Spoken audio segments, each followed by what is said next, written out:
India's Chandrayaan-3 mission carries the hopes and dreams of 1.4 billion Indians to the moon. Even as we await ISRO's ambitious attempt to land at the moon's south pole, another milestone in the mission has taken place. After the Vikram lander separated from the propulsion module, the deboosting of the module also took place successfully. Deboosting refers to the procedure of slowing down speed of the module to facilitate the commencement of the soft landing attempt. It's interesting to note that this action positions the lander in an orbit where the closest point to the moon is a mere 30 kilometers, while the furthest point will be 100 kilometers. As our third moon mission takes yet another step, ISRO is inching closer to realizing its goal. We are opening this out to our viewers now watching the broadcast. You can call in and share your perspectives, your opinions on this big story. Also wish our ISRO team all the very best. You can also ask a question to our experts on the program. Our numbers are flashing there on the bottom of your screen. We're going to try and put them out for you now. Group Captain V.N. Jha is also joining us at this point. Former Joint Director DRDO Suresh Naik, former ISRO scientist, also joins us live. Group Captain Jha, let me begin with you first on yet another milestone now being achieved. The deboosting has reportedly taken place successfully. Oh yes, compliments to ISRO, and yesterday they have undertaken the deboosting. Deboosting this time was not on the lines that we were expecting as per the earlier ISRO brief. It has been to an orbit which is not yet final for the final path of the that will take the trajectory of the landing. Right now, the orbit taken by after deboosting, I understand, is about 113 kilometer of the perihelion and 157 kilometer of the apollyon. It will have to be further reduced to the perihelion of nearly 30, 35 or 40, 35 plus minus 5 kilometers, from where the final landing trajectory is scheduled to initiate. So that is what it is there, but it's a rocket science and ISRO is master in this. The entire phase of ISRO from sending the vehicle from here till the time it makes the landing and it establishes itself there is divided into various phases. It is the 10-phase cycle that they have planned, and right now we are somewhere at 6 or just after the 6th phase. 7th phase will be the pre-landing efforts, into which again there are many procedures that they have to take in. Deboost was the 6th phase, in which we were expecting that the orbit will be lowered to 100 into 30 kilometers or so, but that has not happened. So ISRO has further job to do. It has to further lower the trajectory, and then thereafter all this pre-landing, landing phase, then their post-landing phase also are there. Till the time the normal communication, normal scientific experiment starts, that is the phase 10. So still a lot of work is there for the ISRO, but for the entire viewers who have been waiting with the bated breath that soft landing takes place, for them that soft landing is the most important thing, and that will be after the landing phase 8. So that is how entire thing is distributed there. And again, wish ISRO the very best of everything, that they are able to further lower, which they have already given on the Twitter head, that they will be further lowering the deboosting with the deboosting, the orbit, and then there will be on 23rd there will be the landing effort into which there is already set a trajectory for the lander to come on that path, and the entire nation waits for that day of 23rd, that time when the landing phase will happen, and wish them the very best of the soft landing. Uday. Yes, indeed. Let me also now quickly bring in Suresh Naik. Suresh Naik, clearly, all the boxes being tick marked one by one after the successful separation of the lander from the propulsion module. Now the deboosting procedure also taking place very, very successfully. Yes, actually yesterday the first phase of deboosting, I'm not able to hear you. We can hear you though, sir. Please go ahead. Okay.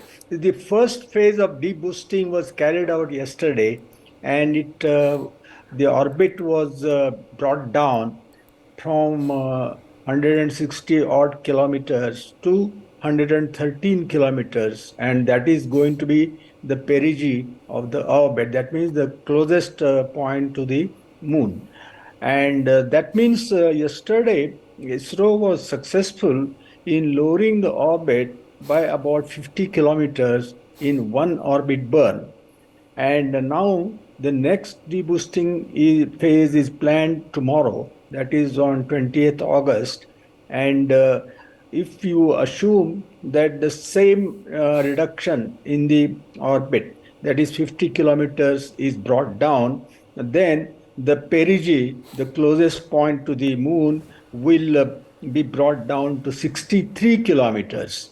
And the third operation again can be carried out regarding the deboosting on 22nd. We have enough time, and on the 22nd, third deboosting will definitely bring the perigee to the desired orbit point of 30 kilometers. And in the meanwhile, the apogee also will come to about 100 kilometer, and ISRO would have achieved the very critical task of deboosting the lander orbit to a final pre-landing orbit of 100 by 30 kilometers.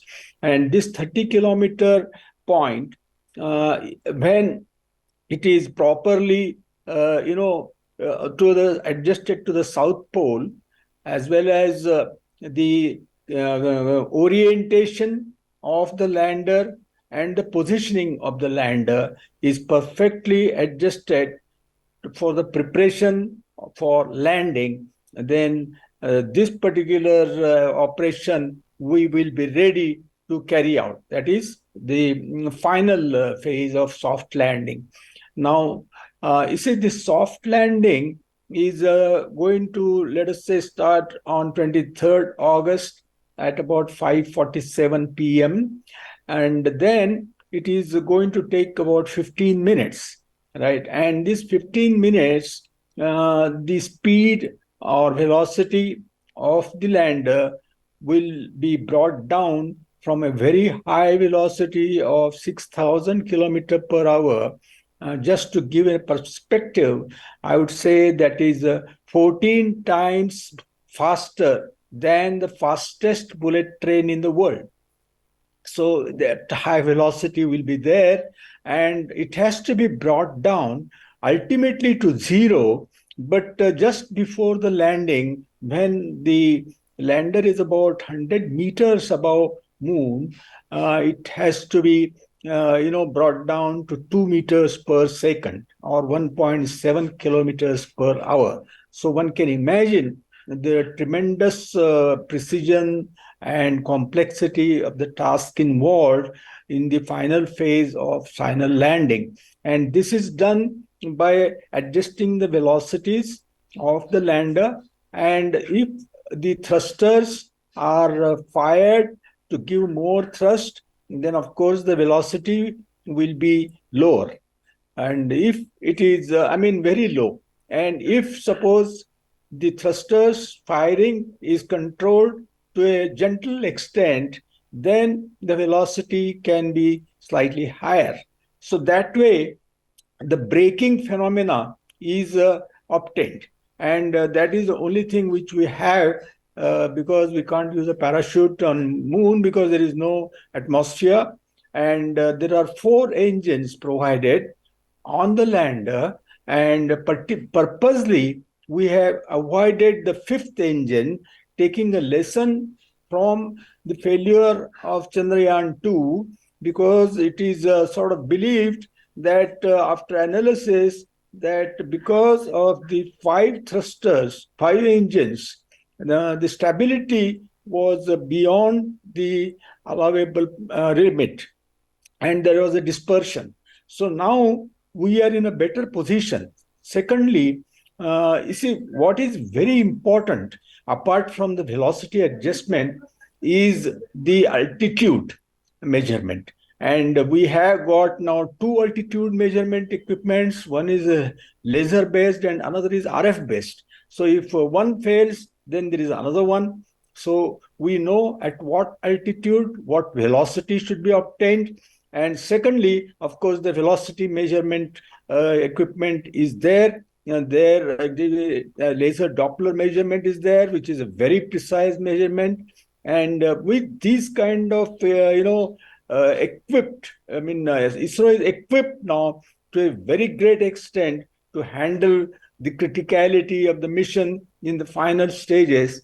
And I also really, whole country is looking towards it. More than 1 billion people all will be watching this, praying for ISRO's success. And definitely, being an ex-ISRO scientist, I will be one of them and wish all the best luck. Okay, let me take that back to Group Captain Jha. Group Captain Jha, just help our viewers understand what exactly has been achieved by deboosting of the module. It basically refers to the procedure of slowing down speed, isn't it? Now, reportedly, it's positioned in an orbit where the closest distance to the moon is just 30 kilometers as well.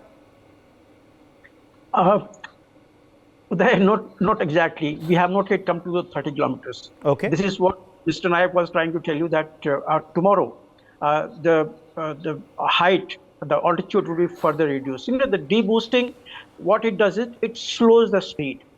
The moment you slow the speed, the centrifugal force of that mass, Chandrayaan 3, that decreases. As a result, the centripetal force of the moon, that gravity of the moon, pulls it towards it.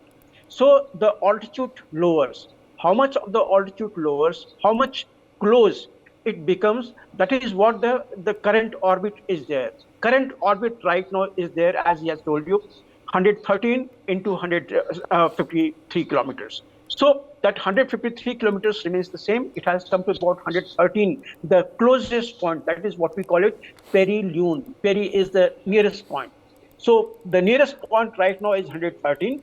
Tomorrow's boosting will likely take it to the closest point of perihelion of about 35 plus minus 5 kilometers that we can think of. It can be anything from 30 kilometers to 60 kilometers. So that is what it is there. But what exact is the plan? ISRO has not yet communicated to anyone on the public portal.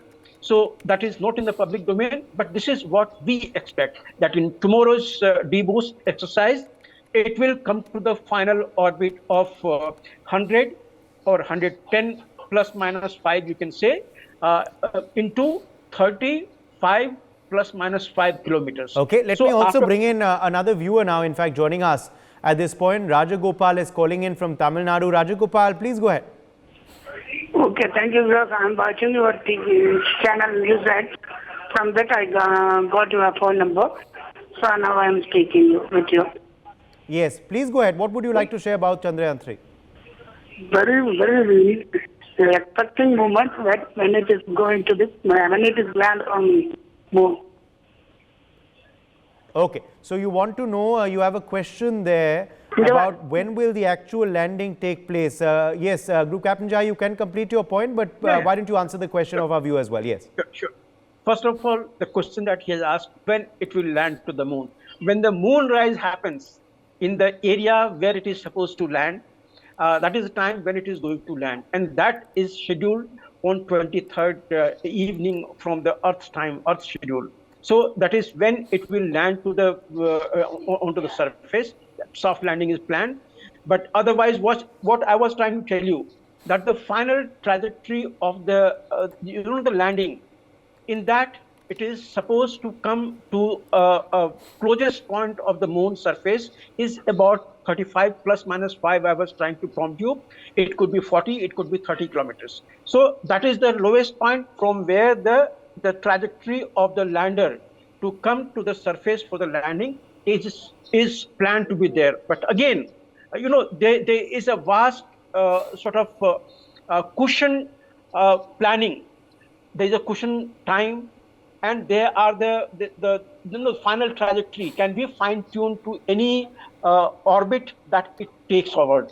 Even now, when it is at 113 kilometers, it can plan But right now, that is not the plan, as ISRO had earlier pointed out. They are planning to bring the Chandrayaan-3 for landing from the perihelion, the closest point of 30 kilometers or around that altitude for landing. That is a trajectory that will take about 15 minutes or so, which is exactly fully computerized maneuver. In that, ISRO will not be doing anything, because the time for maneuvering Chandrayaan in those final phases cannot be controlled from the Earth station, because it takes almost about 4.4 plus seconds. It takes about 2 seconds for the signal to go.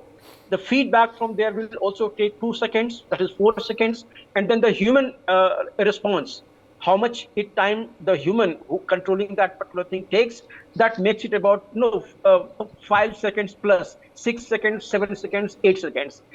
Chandrayaan cannot wait for that 6 seconds in the final phases. So everything is computerized in the Chandrayaan itself, so that lander will take the computerized decision, whatever path it takes, whatever the slope it adopts, whatever the vertical velocity it has, everything will be controlled like the Chandrayaan-2 that we had seen. Similarly, this time also is going to be there. Okay. So okay, let me bring in another viewer. Another viewer is joining us now. We have Kejri Patel calling in from Chennai. Kejri Patel, please go ahead. Kejri Patel, can you hear me? Yes. Kejri Patel? Hello. Yes, Kejri, can you hear me? Chandrayaan-3 कब land होगा? Miss Patel, can you hear me? जी आपका Chandrayaan-3 land कब होगा? जी आपका सवाल का उत्तर अभी group captain Jha ने दिया कुछ ही समय पहले, जब उन्होंने कहा 23 को ये अनुमान लगाया जा रहा है कि चंद्रयान-3 लैंड होगा और शाम के समय लैंड होगा। मैं सी भट्टाचार्य का रुख करना चाहूंगा। Another viewer is joining us now. C Bhattacharya is calling in from Mumbai. C Bhattacharya, please go ahead.